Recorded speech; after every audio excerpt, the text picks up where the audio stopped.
Pendant 5 des 6 dernières années, Françoise Bettencourt-Meyers a dominé le classement des femmes les plus riches au monde. Pour la 4e année consécutive, l'héritière de L'Oréal, également auteure et pianiste passionnée, a consolidé sa position en tant que femme la plus fortunée de la planète.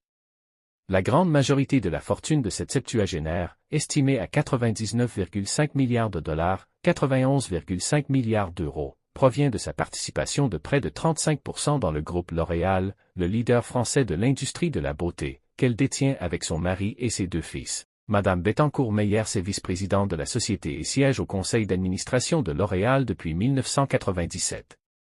Cette année, elle a vu sa fortune augmenter de 19 milliards de dollars, soit 17,4 milliards d'euros, grâce à la hausse de 20% du cours de l'action de L'Oréal, la plaçant ainsi en tête des femmes les plus riches en termes de gains en dollars dans le classement des milliardaires de Forbes. Elle se situe juste en dessous des 14 membres du club des 100 milliards de dollars, à un demi-milliard de dollars de rejoindre cette élite. Petite fille du fondateur de L'Oréal, Eugène Schuller, l'inventeur parisien qui a conçu une teinture pour cheveux sans risque, Madame Bettencourt-Meyers a fait sa première apparition dans le classement Forbes des plus grandes fortunes du monde en 2018. La valeur de sa fortune était alors estimée à 42,2 milliards de dollars, 38,8 milliards d'euros, à la suite du décès de sa mère, Liliane Bettencourt, en 2017.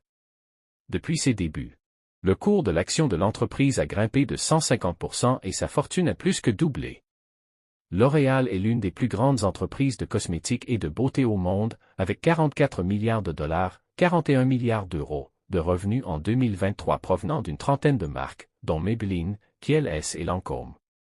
L'entreprise, malgré ses 115 ans d'existence, reste jeune grâce à sa stratégie d'acquisition et à ses campagnes publicitaires tendances. L'été dernier, L'Oréal a conclu l'acquisition de la marque de produits de beauté australienne Aesop dans le cadre d'un accord évalué à 2,5 milliards de dollars, 2,3 milliards d'euros, renforçant ainsi sa gamme de produits de beauté de luxe aux côtés de marques telles que Yves Saint Laurent et Armani Beauty. En juillet, Kendall Jenner a également été désignée ambassadrice mondiale de la marque, rejoignant ainsi une liste prestigieuse d'ambassadeurs comprenant des personnalités telles que Viola Davis et Kate Winslet. Bien qu'elle soit à la tête d'un empire aussi remarquable, Madame Bettencourt-Meyers choisit de rester à l'écart des projecteurs. Elle est souvent décrite comme étant plus discrète et plus intellectuelle qu'une personne mondaine.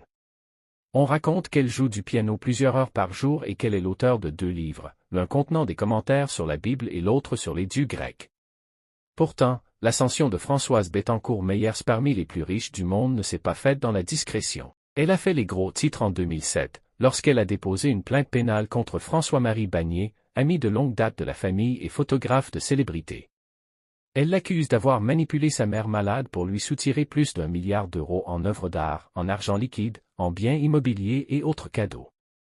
Le procès s'est conclu par une déclaration de culpabilité et une condamnation à 3 ans de prison. En appel, M. Bagné a été condamné à une peine de 4 ans de prison avec sursis et à une amende d'environ 420 000 dollars, 386 000 euros. Le différend a également mis en évidence une division très publique entre l'héritière de L'Oréal et sa fille.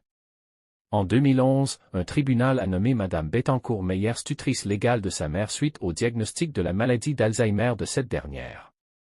Depuis qu'elle a rejoint le classement mondial des milliardaires de Forbes, Françoise Bettencourt-Meyers n'a cessé d'accroître sa fortune. Elle préside la holding familiale Teti Invest, par l'intermédiaire de laquelle elle a soutenu de nombreux projets, dont l'opérateur français d'hôpitaux privés Elsan. Cette femme d'affaires est également présidente de la fondation familiale Bettencourt-Schuller, qui encourage le progrès français dans les domaines des sciences et des arts, en attribuant des fonds et des prix à des projets liés au progrès social.